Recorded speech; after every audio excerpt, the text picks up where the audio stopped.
All right, let's jump right in. We're about to deconstruct an entire world, a whole universe, really, built from the lyrics of a single song. It's a dystopian dance track called Afterglow. Using just the words as our map, we're going to figure out the environment, the society, and the seriously powerful themes hiding between the beats. And the song, it just throws you right in. No warm up. This one line, ash in the sky, silence in the sound, paints an instant picture. It's bleak, it's post apocalyptic. You can almost feel it, right? No birds, no traffic, no chatter, just this heavy quiet under a sky that's completely choked with ash. This is our front door into a world that is fundamentally broken.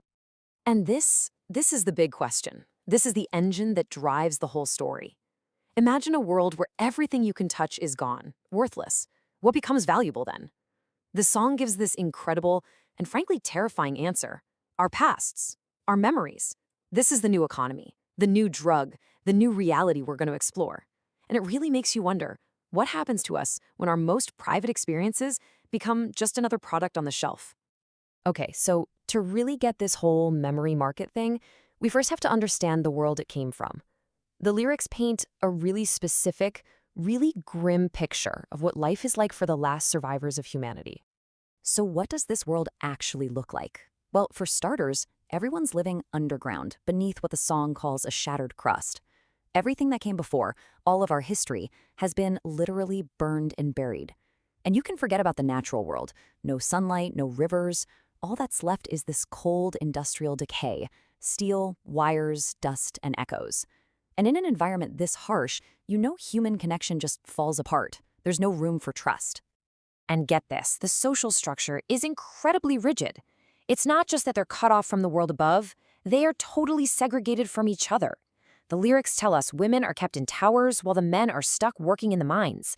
It's a system that feels like it was designed specifically to keep people apart, to stop any real natural bonds from ever forming. This right here, this is the big economic reveal. When all the old signs of wealth, like gold, are completely meaningless, value has to go somewhere else. And in this world, it's landed on experience. The most precious, maybe the only thing left to trade, is the human past. So how does an economy like that actually work? I mean, how do you sell a memory? Well, this society has created a whole system for it. A marketplace for dreams, literally built from the wreckage of the past. And that system has a name. It's called the Afterglow. The song's title isn't just a vibe, it's a brand. It's a piece of tech that lets people consume memories, other people's memories, as this fully immersive stereo experience. It's a completely synthetic, temporary escape from their awful reality. The pre-chorus basically gives us the user guide. It's pretty simple. Step 1, you connect, plug me in. Step 2, you pay. After that, you get to live the dream, but it's short. The lyrics say 3 plays left before delete, which sounds like a very strict pay-per-view kind of deal. And how do you pay for it?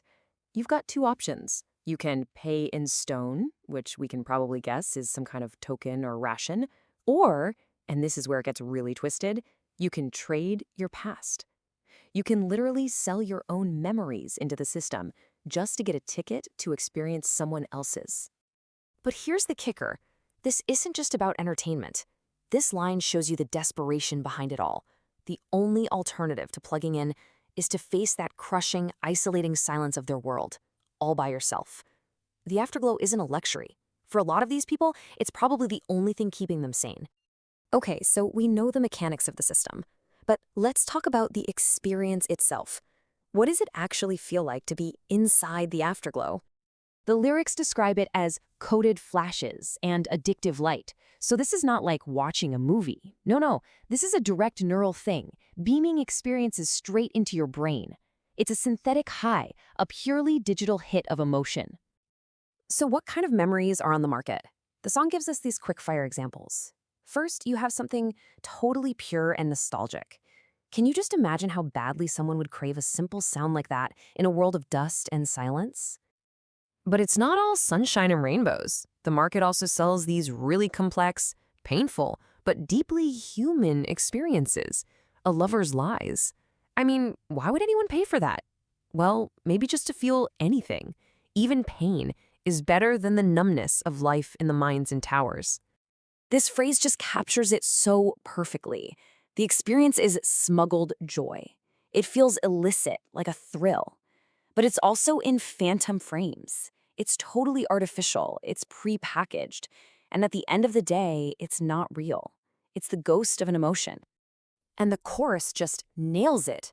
This is a whole society whose collective heartbeat is timed to fake experiences. They're all dancing in synthetic streams, moving to a beat that was never theirs, feeling emotions they never actually earned, in lives they never lived. But you knew there had to be a catch, right? What is the real cost of this escape? Every transaction has a price, and the price of the afterglow is, well, it's devastating. The lyrics start to pull back the curtain on the decay that's hiding just under this synthetic paradise. This one line lays it all bare. It shows you just how addictive and destructive this technology is. It's a constant chase for one more hit, even while the user can physically feel their body and mind giving out. This escape is literally killing them. And the song is super clear about the consequences. There's the physical decay, the body that starts to break. There's the mental torture, with minds trapped in a loop of acid rain. You literally lose who you are, lost in dreams we never made. And this isn't just one person's problem, it's the whole society. They are all dancing as we all decay. And of course, even in this dystopia, you've got a class system. You have the people who can afford to play the game, they can barter bliss, but they have to live with the shame of selling off their own past. And then you have the poorest of the poor, the ones with nothing, who can't even afford a fake escape. They're just left to walk in pain. And this line from the end of the song just highlights the tragic, inescapable loop they're all stuck in. In a world with no future, the only thing they have is the past, but they are systematically selling, trading, and erasing that very past just for a few moments of relief from the present. It's a snake eating its own tail. So all of this, it brings us to one final, huge question. What does identity even mean when memories are just another commodity? If the very experiences that make you, you, can be bought, sold, and deleted, what does it even mean to exist at all? And the song ends on this absolutely haunting plea. It's a desperate cry for connection in a world that's turned connection into a business. The singer doesn't even care if the memory is real anymore. A fake memory, a synthetic connection, it's better than being forgotten completely. And that is just a powerful final statement on our basic human need to matter, even when reality itself is for sale.